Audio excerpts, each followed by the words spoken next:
Welcome to the Habitat Podcast, the podcast for wildlife habitat management, hunting strategy, and land stewardship. And now, your host, Jared Van Hees. Welcome to the Habitat Podcast. I'm your host, Jared Van Hees, and we're here to become better habitat managers. Welcome back, everybody, to the Habitat Podcast. Guys, it feels good. Springtime is coming. It is early March. We have another great episode for you here this week. 52 weeks a year, guys. Great episodes. This one is from Dieter Kochan, a Michigan resident who owns the company Faceoff e-bikes. And we discuss how e-bikes are beneficial to habitat and hunting when it comes to owning our own farms, hunting public ground, and, scent control, the whole thing. Dieter works closely with Andre DeQuisto. You may have heard that name in the past if you followed some of the hunting media for a while. He set up his entire farm to hunt and access on the e-bike. I mean, access is mainly the reason, right? I've been talking about getting one of these for years, and I'm seriously looking at them now. The Northern 70, I am out of breath when I hike out of there every single time because it's straight up. So if I can get to some of my spots, not look like a two-legged predator, like a human, and not sweat. I've been thinking about this for a while, guys, and I don't see how you can lose. I really don't. So we interviewed Dieter today. He makes some of the baddest e-bikes out there, and they're built for hunters. They're built for bigger dudes. They're built for uphill climbs. They're built for what we're doing here. I don't know a ton about e-bikes, but it's not your normal $1,000 e-bike. Nothing wrong with those. I have no idea. Never bought one. Couldn't tell you. But I rode Andy Hutchins from the Deer Camp podcast. He co-hosts on here sometimes. He has one of these. And man, these things are bad to the bone. So great episode here with Dieter Kochan from Faceoff e-bikes. If you get a chance, give Dieter a call. Check him out. And he's got some cool products that he hand builds himself in the Upper Peninsula of Michigan. And to me, I love Northern Michigan. That's pretty darn awesome. Next, guys, hoodies. Camouflage Habitat Podcast American Flag hoodies. You have today, tomorrow, and Sunday to get the order in. Monday, I'm sending the order to the printer. We're going to print them and get them shipped as soon as we can. Habitatpodcast.com, right on the homepage. Scroll down, you'll see the camouflage hoodie for sale. And thank you for all who've ordered so far. I have you in my spreadsheet, and really appreciate your support. This is a really comfy hoodie, and I'm excited to do this. We haven't done hoodies in probably 4 years. It's time, so we're doing it. Check it out, habitatpodcast.com. Guys, we're talking about a habitat day, probably late summer again this year when we can show some food plot planting.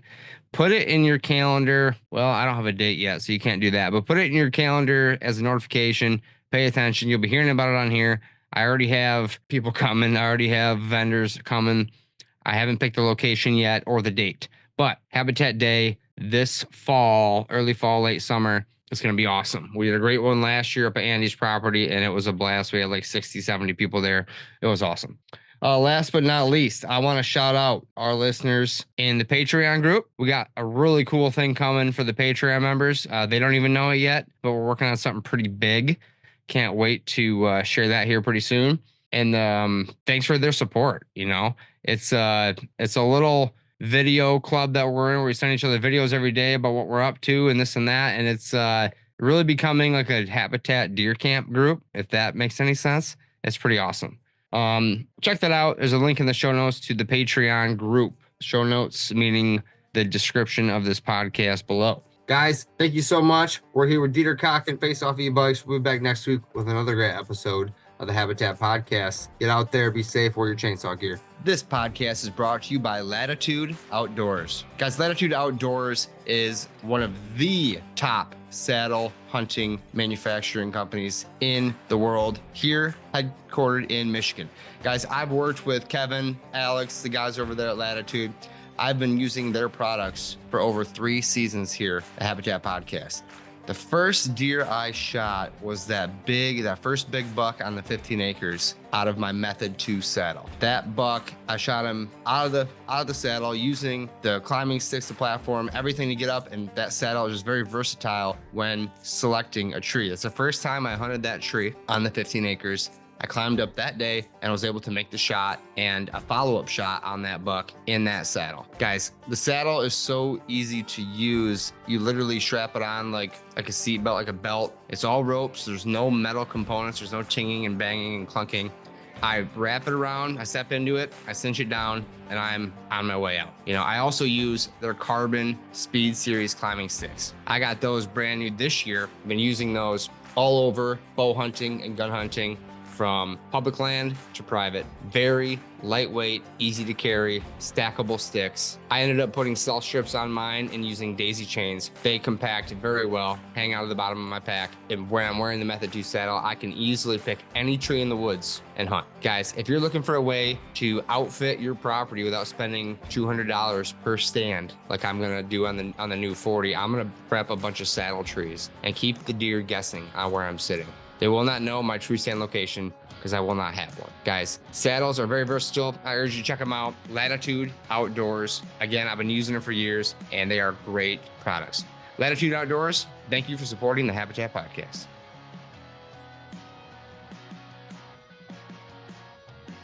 All right, guys, welcome back to the Habitat Podcast. We have a brand new guest today, Mr. Dieter Kochan. How you doing today, sir? Doing great. What are you up to? Are you up in the Upper Peninsula right now, trying to stay warm like the rest of us, or what?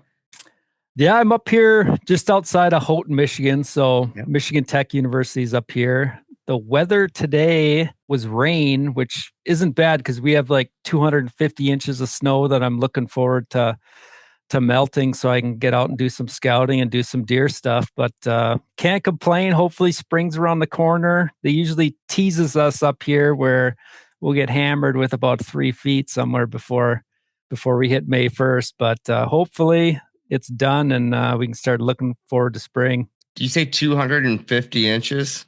Yeah, we get anywhere from 200 to 300. So yeah. I think the last couple of years have been down, and then this one's been a pretty good one. So I think some of the snow totals I'm seeing is like right around 250. That's quite a bit.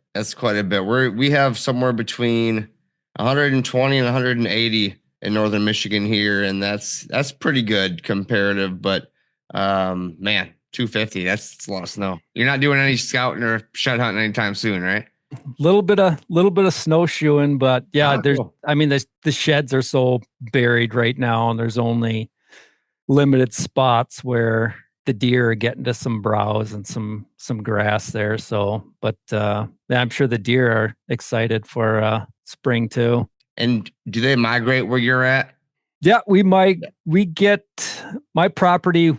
I live on 65 acres. We're kind of on the edge of one of the yarding zones. So we have deer that winter right behind our house. And for whatever reason, we have like a pond right out the backyard, and they walk across that pond nonstop. I'm looking at a bunch of tracks out there right now, but there's deer in the area. I usually hunt some of the more big wood stuff, but it's fun tinkering with your own property. That's for sure. Yeah, that's what most of us here do. So for those of us who do not know who you are, where you're from, your background, let's have you paint us a picture, the man behind Faceoff and kind of what you've been up to your whole life, how you got into where you're at now.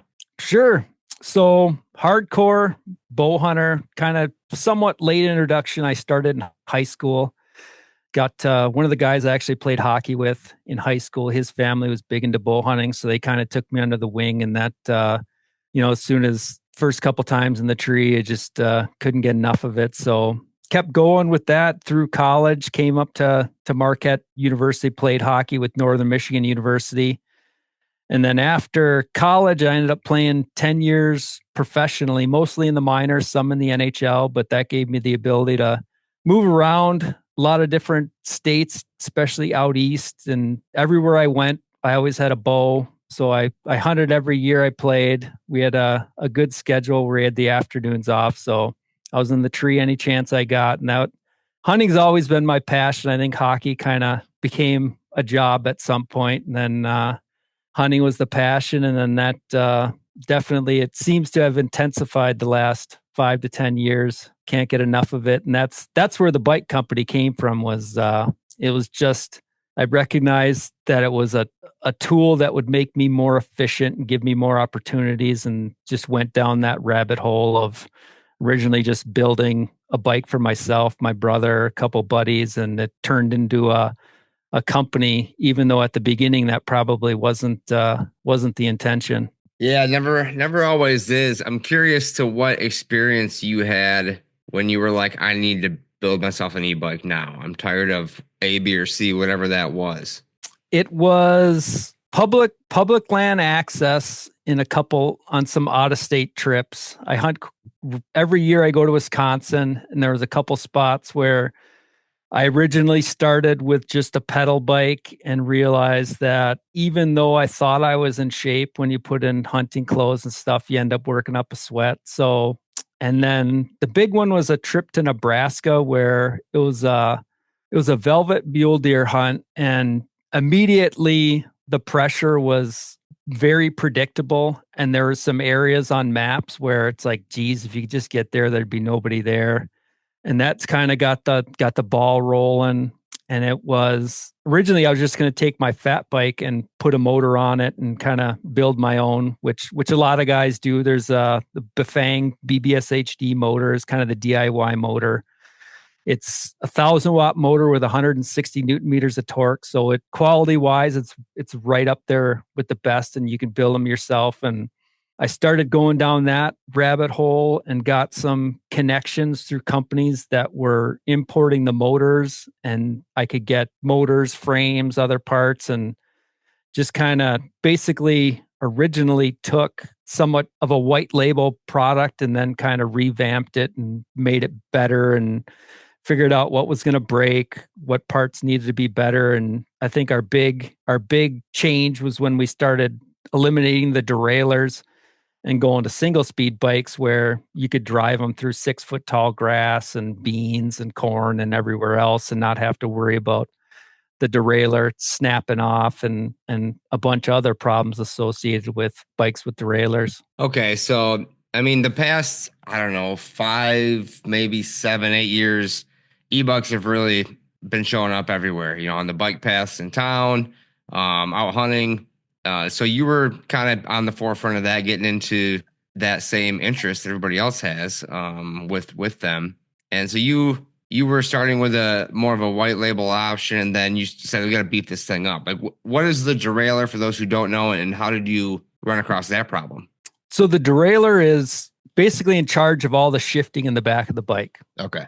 So it gives you the ability to have multiple gears, which the hunting industry it's kind of a weird marketplace where I think a lot of the designs are really influenced by the European market, where in Europe, the e-bike market's 10 times as big as the United States.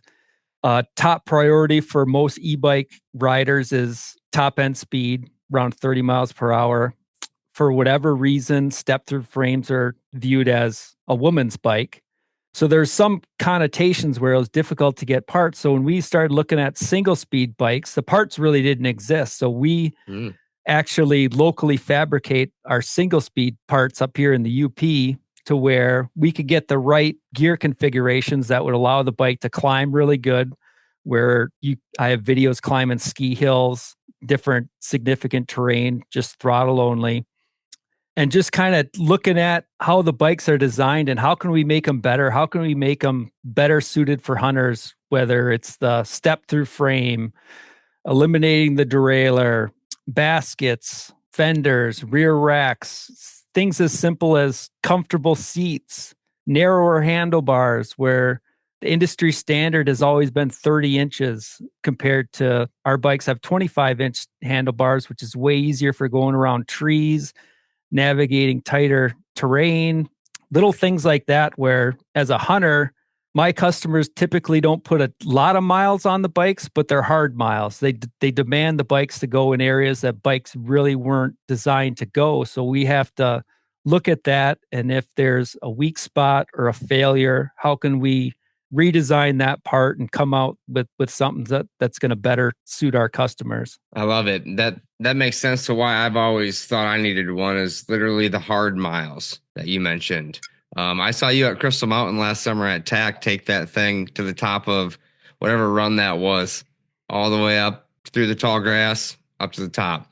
Like that's what I heard, and I don't know if this is true, where some of the other non-hunting models or just other general models out there are great on flat ground. And I've only ever ridden a couple. I rode Andy's bike of your Faceoff edition, and I rode some other ones. But if you got to take that up a steep hill, that's kind of where, the rubber meets the road. Yeah, I mean, when you look at what hunters prioritize, the number one is throttle only hill climbing.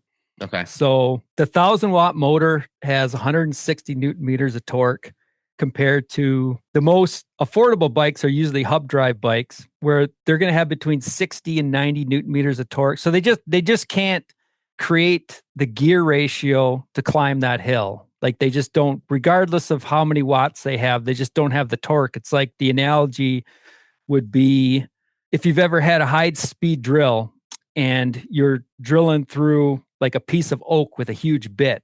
You'd want a drill with one of those side handles that would spin you in a circle. That's torque. So it's not the speed that it's spinning, it's the torque. And that's what you need to climb hills. And even with some hunting e-bikes on the market, the gear ratios are just wrong. So the torque leaves the motor and then it's maximized by the gear ratio. And so that's where we're fabricating our own parts. So we get the gear ratios kind of in that sweet spot where I know that they'll throttle only hill climb. And then you'll still have decent top end speed because top end speed has always been the limiting factor. And the reason that none of these parts had previously been on the marketplace was that single speed bikes there's like a cult following in like the mountain biking world. But you would never, ever design a single speed mountain bike the way I'm designing e-bikes because you couldn't move your feet fast enough to go over basically 6 miles per hour. But when you throw on a 1,000-watt motor that's turning at 160 RPMs, you can get speeds of 15 to 17 miles an hour, which for a hunter is perfectly fine going through the trees, fields, field edges, corn rows. So it's just a different application of, what's the priority compared to what has previously been accepted in the marketplace. Interesting. So yours are they all single speed? So we originally started with bikes with derailleurs, and then those parts were failing. So it's like, well, let's get rid of it. How can we get around this? So spent a whole winter in my basement running different gear combinations, trying to find what worked. How can we build these where, they'll climb anything and then still have enough top end speed. So then that's where we launched our single speed bikes. And then as we grew, we were able to completely design our own frames and then also release internally geared hubs where all the shifting is internally housed in the rear wheel. So you still have no derailleur. You get to use an extra thick chain. You can drive through grass and everything, but the shifting's all in that derailleur or all in that hub. So you can still go 30 miles per hour. So with the internally geared hubs, you're really not giving up anything. You're still getting the top end speed, and then you're getting all the benefit of eliminating the derailleur. The only problem is those are really expensive parts. The one automatic shifting hub is $1,000 part, and then the other 14-speed roll-off hub is an $1,800 part. So those are the most expensive bikes we sell. But for guys who are perfectly fine with going 17, 18 miles per hour, never having to pedal, then our single-speed options are probably the most popular. Okay. Yeah, I can see taking a tumble off one of these or any bike at 20 miles an hour, even 15 or 10. I don't see a real need for in the woods to go fast. No, that's what most guys settle on, the single speeds. The only time you miss the top end speed is if you have a situation where you're traveling on the road for a long period of time. So whether you're hiding your truck or you're leaving your house and driving down the road, it's nice to have a little bit more top end on the road because 17 starts to feel a little bit slower. But like in the woods or on fields, 17's fast. Okay. You mentioned something there. Hiding your truck and going down the road. Tell me a little bit more about that. What are some reasons that you're hiding your truck and going down the road on a bike and maybe people can relate to, oh, I have this one spot where I could probably do that?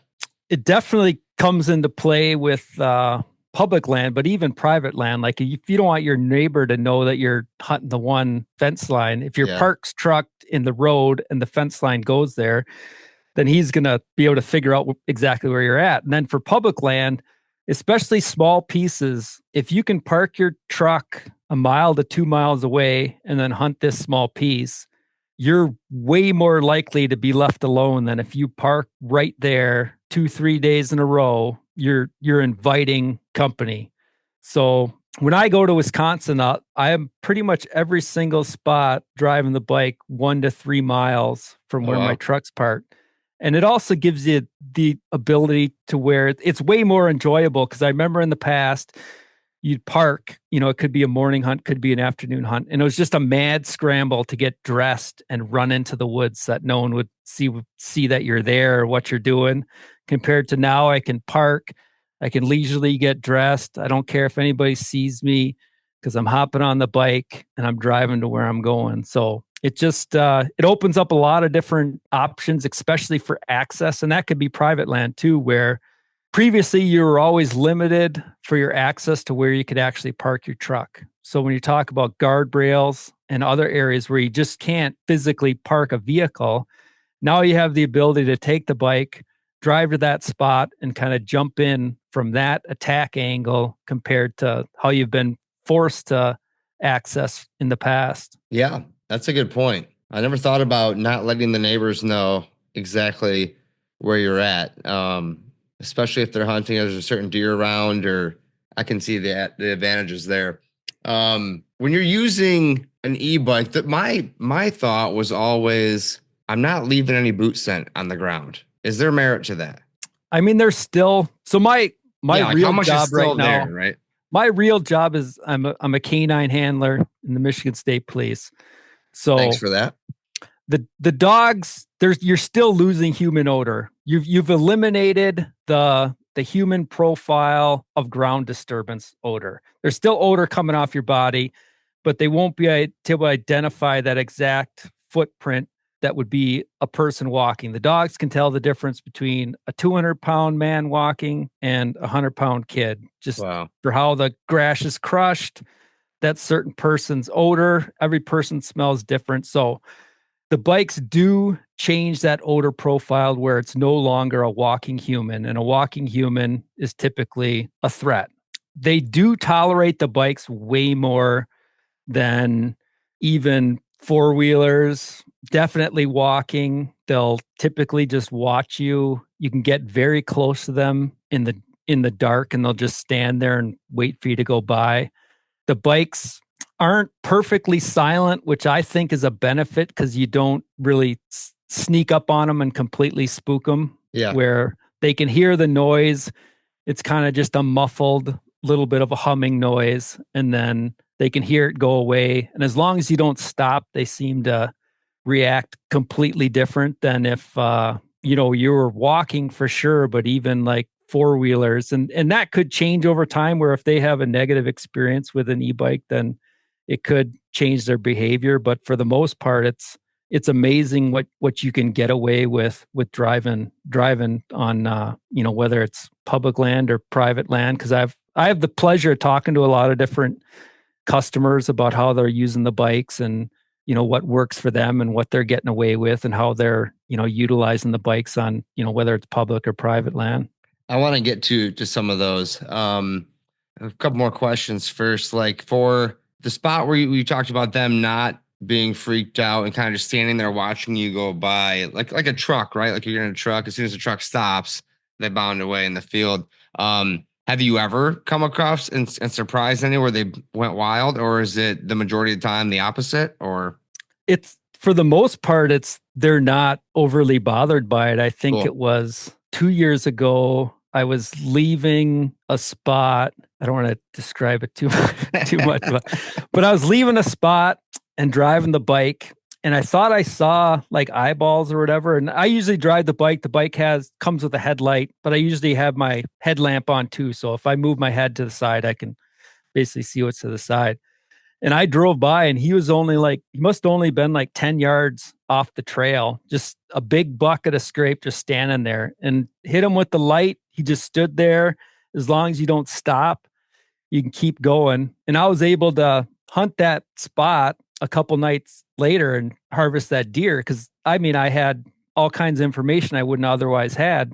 And that's the big thing with the bikes is just the ability to accumulate information and make good decisions, whether that's checking 10 trail cameras compared to one, or covering more ground, scouting more, hanging different sets. There's just a huge efficiency benefit to utilizing the bike that, definitely puts things in your favor. Yeah. You just reminded me of a spot that I hunt. I bet it's, I don't know, 700, 800 yards from the truck. And we have to walk.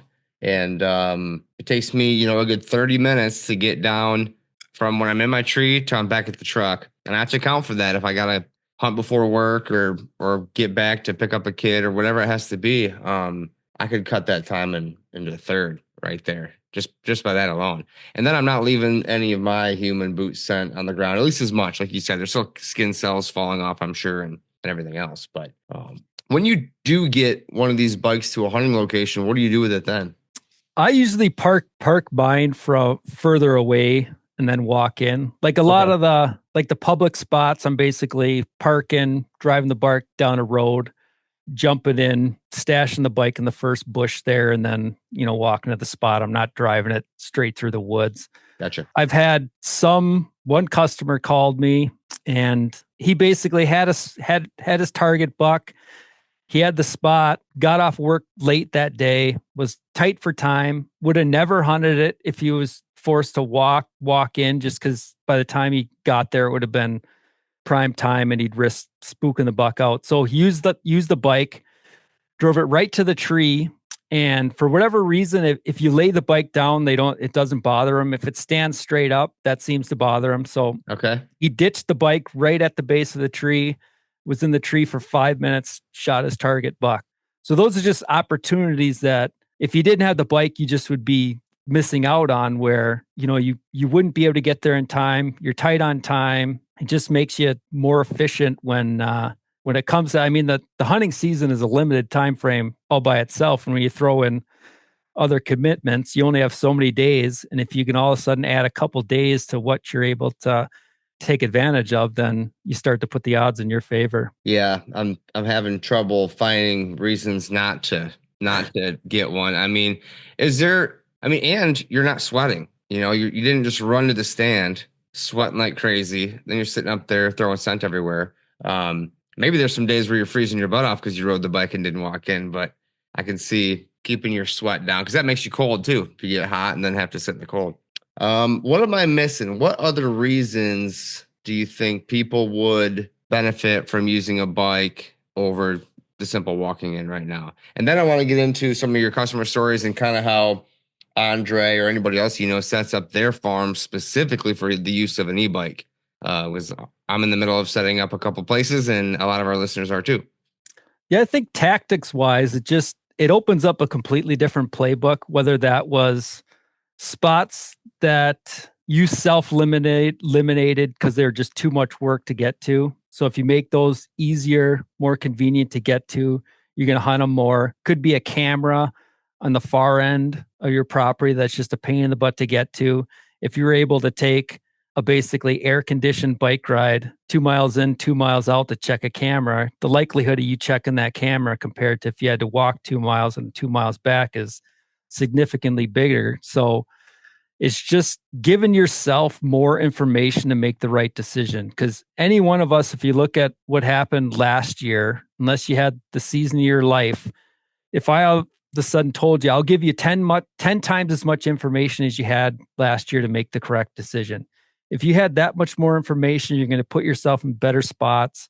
You're going to have more opportunities, and then you're going to be more successful. Yep. Hard to argue that. So what ways are you seeing some of your customers using their bikes around their own private farms? Private land's unbelievable because you have the ability to design the property around the bike. And when it comes to access, the bike's just a significant advantage because you're not spooking animals to the same degree. You're able to get to areas of your property that were just previously inaccessible.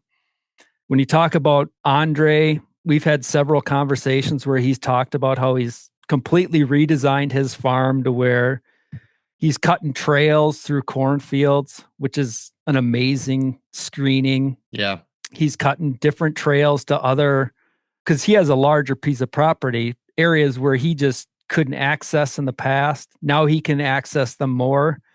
Andre, even though he's a private land hunter, but he's a mobile private land hunter. So he owns a stand company. So it's convenient, I'm sure, but he always has a stand on the bike. So anytime he's driving around, checking cameras, if he sees hot sign, he can hang a spot. He can stay on top of the deer instead of trying to play catch up nonstop. Yeah. So he said it just made him 10 times more efficient. He had way more fun scouting, riding the bike. It was way less. Anytime it's easier, it's going to be more fun. Like if every day is just a grind, a battle, you're walking, you're wearing yourself out over the course of a season, there's a high likelihood you're just going to get burnt out. So if you can stay fresh, motivated, make things convenient for yourself, it just makes you that more efficient and that much more deadly. This segment is brought to you by Downburst Cedars. Guys, you know I've been using a Downburst up at the Northern 70 on my 5 acres of food plots, and man, did I have success last year with this machine. This attaches to the back of, could be a tractor. I use my quad, could be a side-by-side. Precision seeding, precise seed rates. It's compact, it's lightweight, simple operation. I fill and go, fill and go, fill and go. And I had a perfect stand of Nitro Boost and carbon load up at the Northern 70. That's right. Doug designed this thing to take vitalized seed mixes, which is a very diverse program. We use a vitalized Doug's Downburst DS860 drop seeder will do it, and I've used it and I love it. Guys, it's all aluminum. This thing is beautiful. It's a Northern Michigan made piece of art, like I've said before.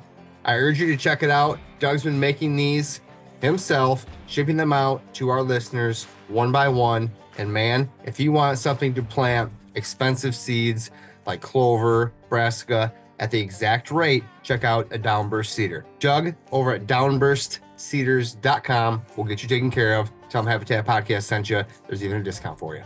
Hey guys, Al here, Vitalized Seed. I hope you all are doing well. So we got a lot of new things happening at Vitalize this year, and I wanted to highlight some of those. First off, we got a brand new website. We just added a chat feature to that website so you can get your answers to your questions in real time or as fast as possible. Those actually come directly to us, so we can answer those questions, as well as has some auto answer features for those frequently asked questions. So trying to further increase the customer service that we offer. Number 2 is we are offering bundles now. So we got a lot of questions about people trying to piecemeal things together. So we took the guesswork out of it for you. You want a fertility bundle, add that to your cart, and it gives you all of our natural fertility products in one place. We also are adding bulk pricing. So been asked about this in the past, and we've done some, kind of one-off things. But for those people who are buying, 5, 10, 15 acres, depending on the product, we're going to be offering some bulk pricing options for that. So right now we got that up on Nitro Boost. We also are going to have that up for the Clover, Chicory, and Oats offering, and might expand that to other offerings as well. Other things are new products. So we got our annual Clover. That's a fantastic product for frost seeding and also for this early spring, especially for those who still want to plant Nitro Boost. They want to get that annual Clover established. You could go in and drill your Nitro Boost right through it, broadcast through it, mow it off, spray it off, etc. We got our premium Clover Plus. I'm using that on all my logging trails. That's a fantastic product. I'm also using that often with our Clover, Chicory, and Oats mix. So I might use Clover, Chicory, Oats in the first year on my logging trails like I did last fall. Let those oats come in, they'll die off, and then I can frost seed my premium Clover and Chicory over top of those trails now. So those are areas where I want a perennial crop growing. So I'm using that mix. And then we added our brassica mix as well. We, of course, have our seed feed and seed armor. Those are selling fantastic, and various other products, guys. So please check us out at vitalizeseed.com. We sure do appreciate you, and we're looking forward to a fantastic 2025. Yeah, so it sounds like access is mainly the advantage that he saw on his big farm. I like cutting the ideas through the cornfields. You could do that and slide right into the back of a elevated blind or something. Does he ride right to the base of the tree? I mean, in Iowa, the deer might allow that a little more than Michigan. I'm not sure. I don't know. I don't think he parks it right at the tree. Okay. Just for, I mean, you could set like private land, you could set it up where you could put a pile of brush or whatever. You could give yourself a spot to hide it. I've always been hesitant. Some guys do it. Like I wouldn't say I'm a huge scent. I understand scent probably more than the average person does just because of working with the dogs. So there's just a risk with introducing an additional odor at the base of the tree. Sure. So I stay away from that, but some guys don't seem to have any problem with it. I guess it depends on the spot where you think the deer are going to come from exactly. But I mean, private land the bike's a game changer because you can set it up exactly how you want with access. Cause then it takes like typically your access for most people is going to be the easiest for you, where it might not be 3 times further, might be tactically superior, but it's just way easier just to go the one way. So if you use the bike to access where you have the advantage, even though it in the past would have been way more effort, you're going to start putting things in your favor over the course of a year compared to how you've done things in the past. Yeah, you're right. Easier is not always better, especially when it comes to hunting mature whitetails. I can see how maybe you could even hinge cut a little area or cut, fell a couple trees and park it right behind it. But you're right about anything more foreign being added to the area. That's a smart idea. Do you ever see anybody dragging out their deer with these things? Yeah, I have a couple videos where, is that right? Yeah, where I'm pulling them out. I think Andre had a video where he's pulling it out too. And that ends up being just kind of the bikes are certainly capable of it. They have enough power in the motor. The big problem in the past with even our bikes last year was that the rear e-bike hubs just weren't designed to handle that type of a load, where we were seeing a 5 to 10% kind of failure rate, which is unacceptable in our eyes. Like if I have one bike break down, then we look at that part and how can we make it better? So last year we actually redesigned our own rear hub that in testing ended up being over 3 times stronger than what everybody else on the marketplace is using. So when you're talking about putting the bike under a load, hauling a deer, or even like a significant incline, it's just way more designed to handle that type of a load compared to what was on the market. And what went into trying to redesign that HUD? Did you have to get an engineer involved, draw things up on CAD, have somebody make it? How's that work? So they're like the current technology, and for whatever reason, there's like 3 or 4 kind of main hubs on the market, and they were all a pawl system. So when you hear that little click, there's like 4 to 6 pawls that are basically they're spinning inside the hub. And then when the hub engages, those pawls jump out and kind of grab on so that the wheel will turn. Well, if those pawls are only half engaged or even fully engaged under a real big load, they can snap off and basically the rear wheel's stripped out. So there was 2 problems. One was the noise that the hub made, and then 2 was the strength. So we went with a star ratchet system where it basically has 2 gears that it can't strip out, like they're forced into each other to turn the wheel. And they make a lot less noise, and you can actually make them virtually silent with a little bit more grease in there. But that hub it was tested at 190 Newton meters for 100,000 engagements and didn't break. Wow. Compared to the most popular hub on the market used by the big names in the industries was only tested to 150 Newton meters and broke around 40,000 engagements. So it was tested at lower torque and broke way quicker than the one that we're going to have on our bikes this year. So basically, we're just trying to eliminate customer service calls because I build the bikes. I talk to customers if there's an issue.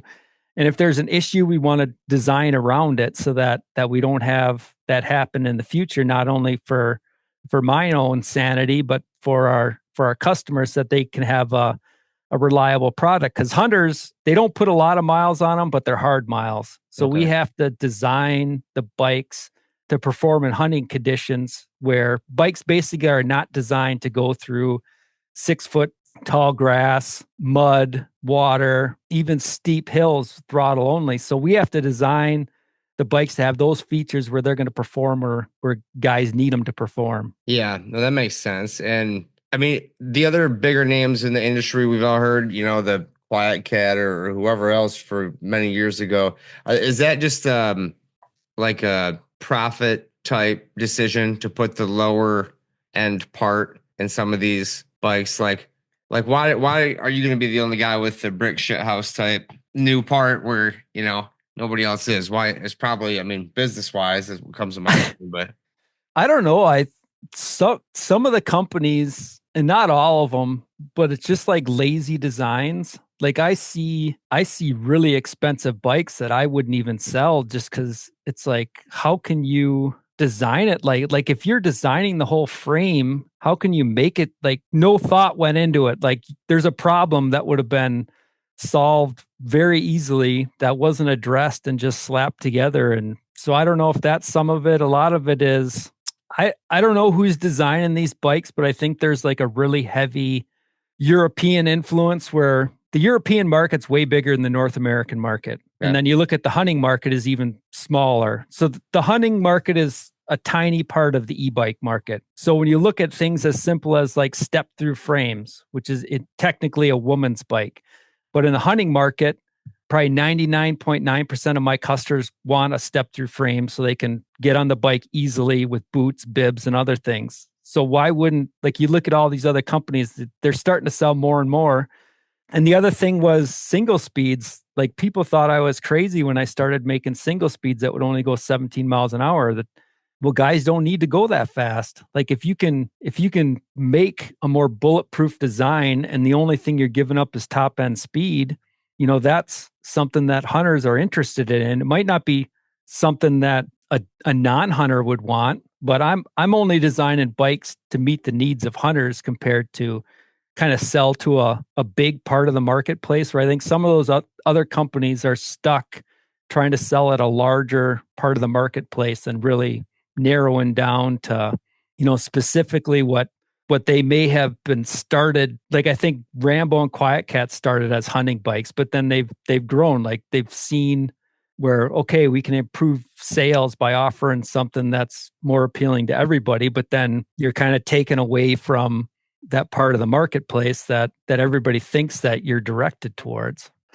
Gotcha. Yeah. You're catering to more of the general population and you're more niche here at your company. And some of the problems that you're seeing with some of these other companies, a guy like me might not even see that, where you've been immersed in this market for how many years now? Like there might be something where I wouldn't have even noticed, right?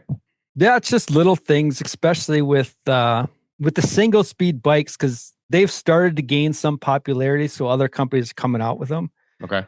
And some of those designs are just like totally confusing to where there's only the thing with a single speed is like the distances have to be perfect. Like to use a certain gear combination, the distance between the center chain ring to the center of the rear hub has to be perfect for that chain to be tight. So if you do a lazy design, then you have a loose chain, and then you have to build in something that's called a chain tensioner. And if your chain tensioner is required to do so much work, it ends up hanging almost down like a derailleur.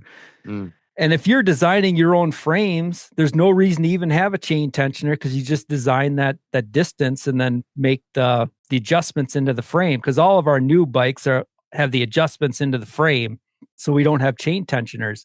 So that's what's confusing to me is like if these companies are supposedly designing these frames, and whoever's in charge should be fired because like nobody even took a measurement to design this bike. So it's just little things like that. Battery size. Hunters want big batteries, extend their range, good brakes on the bikes, good. The biggest part that we had fail. So we went through progressions of failure with bikes. So the first thing that failed was the headset. Headset's the bearing group in the front of the bike that holds the handlebars. Okay. So if that fails, everything gets loose, and that's a problem.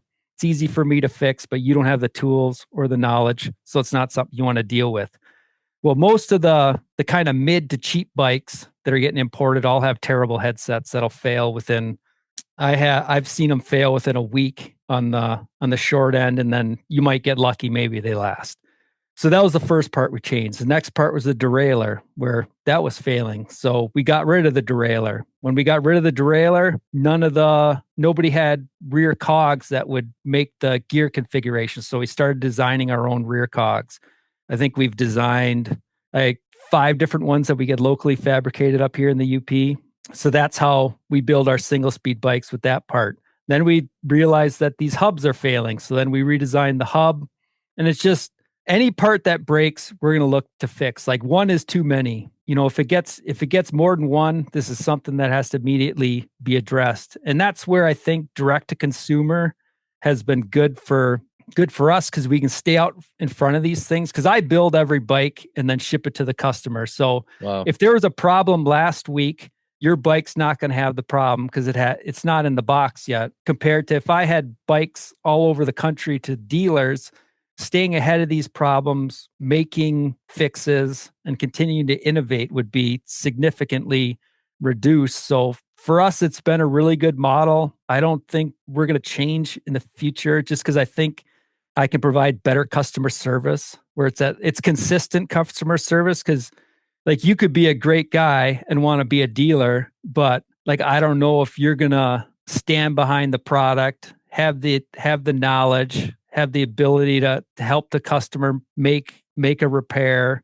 And that just, it ends up looking bad on the company, because I've given up control of that aspect. And it may change, but for the near future, we're gonna stay with that model. I totally understand that. I just had a call with a prospective new dealer this morning for Vitalized Seed. We like to, have a chat for a while, get to kind of know them and see kind of what you're talking about.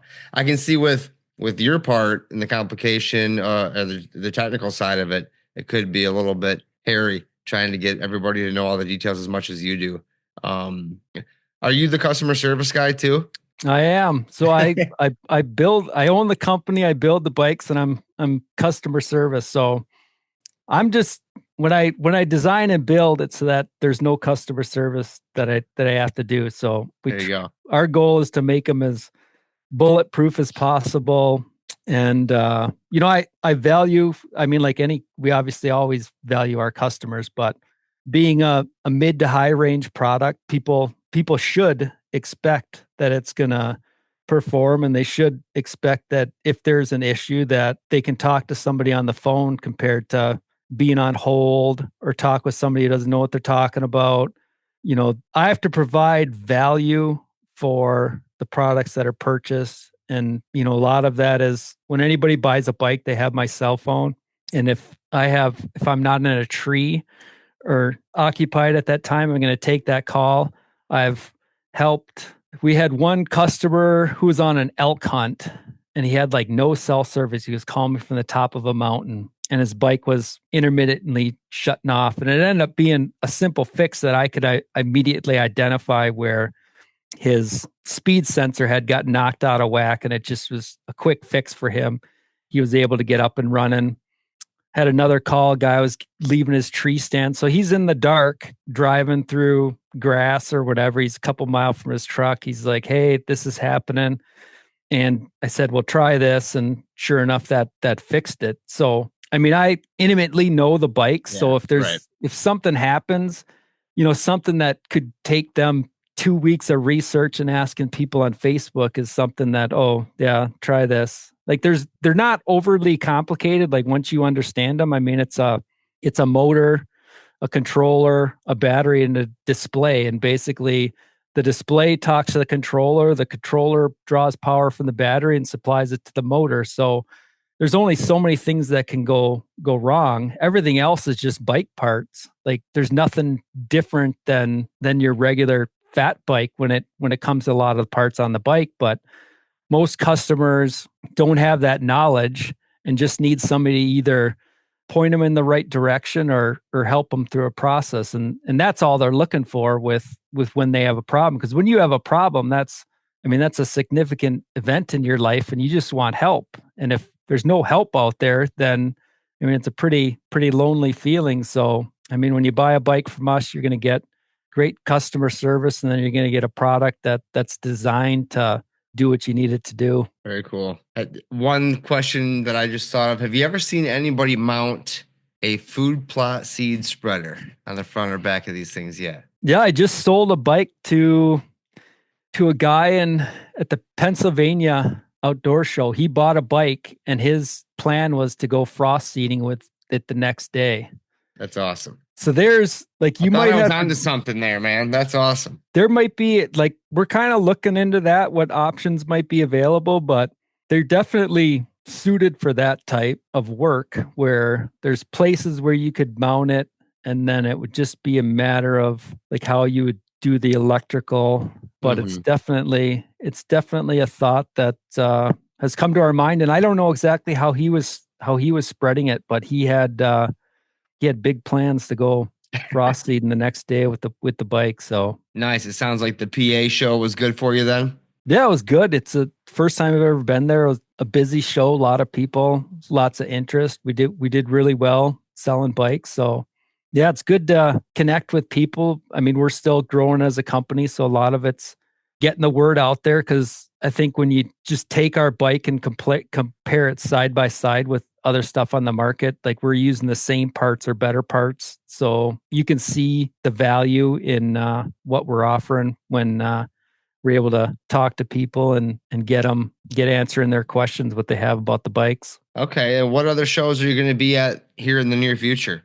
In March, we're going to go to the Iowa Deer Classics. That's the beginning of March. And then we're also going to go to the Wisconsin Dells Sportsman Expo, and it's right at the end of March. So we'll be there for that. After that, I'm not sure. We're still looking at our schedule for how many shows we're going to do. I guess some of it is going to be based on, how it's received and how successful they are. It's kind of it's a unique market, because we're in that mid to higher price range where, you kind of need somebody who's in the marketplace for that type of a product. But just getting the word out's been great for us and our growth. Well, we should probably hit the price range. What are the price ranges of your product?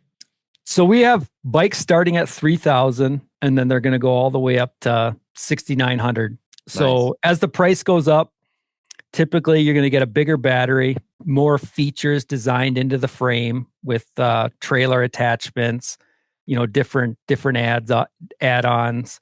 You're going to get a better front suspension. You're going to get better brakes. So it's a lot of it directly correlates with the quality of the parts. Our most expensive bikes have those internally geared hubs, and the roll-off hub just by itself, if you just bought that hub right now, it's an $1,800 part. And then the Bafang hub, that's $1,000 part. So that's where those costs come. Kind of our most affordable with all the features is probably right around $4,200, where you're going to get a step-through frame. You're going to get all the chain tensioning designed into the frame. You're going to get all the trailer attachments. You're going to get 4-piston hydraulic brakes. You're going to get a front suspension. So you can get a lot of those things, and then just depending on what your needs are, you can go up in price from there. Very nice. You just said a couple of things I had left there before I wanted to wrap up. The battery range, is there anything? How would you describe that? So it's typically, I think a lot of the information's inaccurate out there, which I don't know why companies do, because I want to exceed expectations, not sell you a bike, say it'll go 90 miles and it's only going to go 30, because you're going to be disappointed. What they do with a lot of the range numbers is they factor in that you're going to do a lot of the work. So if you want to pedal for 500 miles, then the bike will go 500 miles. But when we rate the bike, it's throttle only, mixed terrain. And it's usually, whether it's my bike or a different company's bike with the same motor, the motor's going to pull so much power from the battery, whether it's my bike or their bike. And typically you can expect to see 1 mile per amp hour of battery. So our larger batteries they're 52 volt systems, which is a little bit bigger than kind of the industry standard is 48 volts. So a 52 volt system has more power. On our single speeds, it's 2 miles per hour faster, which is a big reason we use those. And that bikes can be between 25 and 30 miles. Wow. And then our smaller battery is a 52 volt, 15 amp hour battery. So you're going to be in that 15-mile range, which is plenty big for, or plenty far for most Midwestern guys. But a lot of guys just like that peace of mind and knowing that there's probably no chance they're going to run out of battery. And our more expensive bikes all have the really big batteries, which is nobody sells a battery bigger at this point. It's about all you can fit into the frame for battery size. It ends up being probably a 20-pound battery right in that range.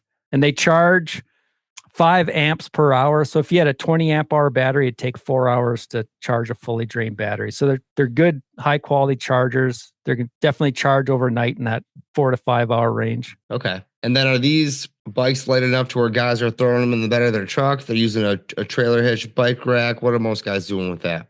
So the bikes, they're not light. They're 80, 90 pounds in that range. We've tried to address some of that where we designed a frame carry handle into the bike where there's a handle right above the motor, which is a good balance point for you to grab the bike, lift it up rather than, if you're lifting from the top of the bike, it's just difficult with lifting your arms in that angle. So in most situations, guys are going to use some type of a hitch receiver. I actually, during the season, I use a drop hitch receiver to even lower it a little bit, but you can throw them in the back of the truck. It's just you're lifting 90 pounds into the back of your truck, and it's how many times you want to do that. So most guys end up using some type of a hitch receiver where you're only lifting it 1 to 2 feet off the ground. And there's some really good ones on the market where it probably only takes about 15, 20 seconds to load the bike completely and have it secure. Wow. Okay. Well, awesome. What did we miss today, Dieter, that's popping out in your mind as, hey, we got to hit that? Yeah, I think that's most of it. I think we obviously have our new hub coming out this year. And then we also added a front bow holder adapter for our bikes where you can secure the bow to the front of the bike. Usually I'll use a sling when I'm riding my bike. If it's bumpy, if it's flatter, then I'll throw the bike in the front holders. I've got videos with guys carrying guns and different things. It's just a matter of, how you feel about having that weapon on the front of the bike, and it obviously makes things wider when you're looking to drive through things. But our bikes we're one of the few companies where you're going to get it shipped from us. It's going to have Tannis tire liners installed, so we try to make the tires as puncture resistant as possible. The Tannis liner is a foam liner that's between the inner tube and the tire. It actually adds comfort to the ride with that foam. And then it gives you, it's like a 1/4 to a 1/2 inch of protection where if something penetrates the tire, it's not going to go into the inner tube. And then even if it goes into the inner tube, we also install flat out sealant, which is a Kevlar sealant. So if you do get a hole in your inner tube, the Kevlar sealant's going to seal it. All right. I think I missed you there for just a second there. So the Kevlar sealant will seal it right up and get you right back home. Yeah. Without being stuck out there. That's great. Yeah, the Kevlar will get you back, and even if you do get a flat tire, there's probably enough foam in the tire where you can ride the bike and get back to camp or your truck or whatever to address the problem. Heck yeah, that's awesome, man. I'm gonna have to seriously look at Andy's a little closer next time I'm up by him and check this out. I do have some rapid fire questions for you. Wrap this thing up for you. Sure. All right. First one's first. We are going to do your favorite beverage. Well, I like Diet Dew or whiskey. So you ever mix them together? I'll drink Diet Dew and Crown Apple is good, but I usually take the bourbon straight. So there you go. It's a different mood, whether you're doing the Diet Dew or the whiskey. Love it. Favorite venison or wild game recipe? What's your go-to? The go-to is either bacon wrap fillets, or I like the hanging tenders the day of. Pound those out with a little bit of breadcrumbs and fry them up like that. Ooh, I never thought about pounding those out more. That's a good idea. Seems to tenderize them, makes them easier to work with. Dip them in like an egg wash, then like an Italian breadcrumb. Fry them in a bit of oil. Really good. All right. Food, water, or cover? What do you look for as most important to you when you're hunting? For me, food, especially in the UP, is really limited. So I will, and there's a lot of water. So it's usually I value cover the most. That's one thing I wanted to ask you about. I'll have to ask you again in the future is baiting up there. So let's see. Your favorite habitat tool or hunting implement? I have a feeling it's sitting right behind you, but I'm not sure. It's either the e-bike or I have one of those, and I don't even know who make that giant orange thing with the hook on it for hinge cutting. Oh, habitat hook. Yeah. Yeah, the habitat hook. I love my habitat hook if I'm going to be doing some stuff with that. Yeah, that's a great tool. And last but not least, your favorite tree. This could be one you like to see in the wild, one you hunt out of, one you have a fond memory of. Doesn't matter. In the UP, it's definitely a hemlock. Cool. I mean, there's a lot of cover. It's going to be in a thicker area. It's going to be a little bit swampy. So definitely a hemlock in the UP. If other states, I like nasty, ugly trees. Like I want lots of limbs. Just some of those swamp crap trees that get all the stuff growing out of them. Yeah, those are money. And is that to hide in or? Yeah, I think the more climber type trees there are, the more pressure there's usually on public. So if like nasty, smaller trees, because a lot, like if you have a spot with like no trees that are good for hunting in, it's going to get overlooked way more than, you get a bunch of like beautiful looking trees out of a magazine. So yeah, I like nasty, goofy stuff that other people may not think about hunting in, as long as it's in the right spot. I mean, doesn't matter what it is. If it's in the right area, any tree will work. It's just funny. We've had that question forever, and you always get such unique answers out of it. And that one came with a free tip right there, a hunting scouting tip. So appreciate that. Well, awesome, Dieter. Why don't you go ahead and tell everybody where they can find your products, and we'll send this off. Yeah, if you're on Facebook, that's probably the best way to find us. We try to post regularly. We'll post sales, product announcements. So Faceoff e-bikes on Facebook. Definitely follow us. We're looking to grow that page, get the word out. Also on Instagram, Faceoff e-bikes, and then the website. We just relaunched on Spotify, so we have financing now, which a lot of people have been asking about. And that's faceoffebikes.com. Awesome. Yeah, the Instagram, I'll chime in on that too. Your Instagram's pretty sweet, putting that bike through the ringer. So yeah, we're trying. Yeah, you wonder what these things are capable of. Go check it out. So, all right, man. Thank you very much. All right, thank you. Thank you for tuning in to the Habitat Podcast. We really do appreciate you guys coming back every week to get this awesome Habitat content. And we would appreciate it if you went to iTunes, Spotify, wherever you listen to this podcast, and leave us a 5-star review. That helps us continue to grow and trend in the right direction, attract new listeners, and help us provide better content in the future. Guys, we have a website full of resources. We have a blog on the website. We have YouTube, Facebook, Instagram, all linked up at habitatpodcast.com. Our land plan services, merchandise, decals, hats, t-shirts, and I give away a free 5-inch decal to anyone who leaves us a review on Apple iTunes. Really appreciate it. I want to thank our partners, Downburst Cedars, Vitalize Seed Company, Morse Nursery, Packer Max Cultipackers, Stealth Outdoors, First Light Latitude Outdoors, United Country Midwest Lifestyle Properties, and Exodus Outdoor Gear. Thanks again, guys. We'll be back next week with another great episode of the Habitat Podcast. Thanks for tuning in.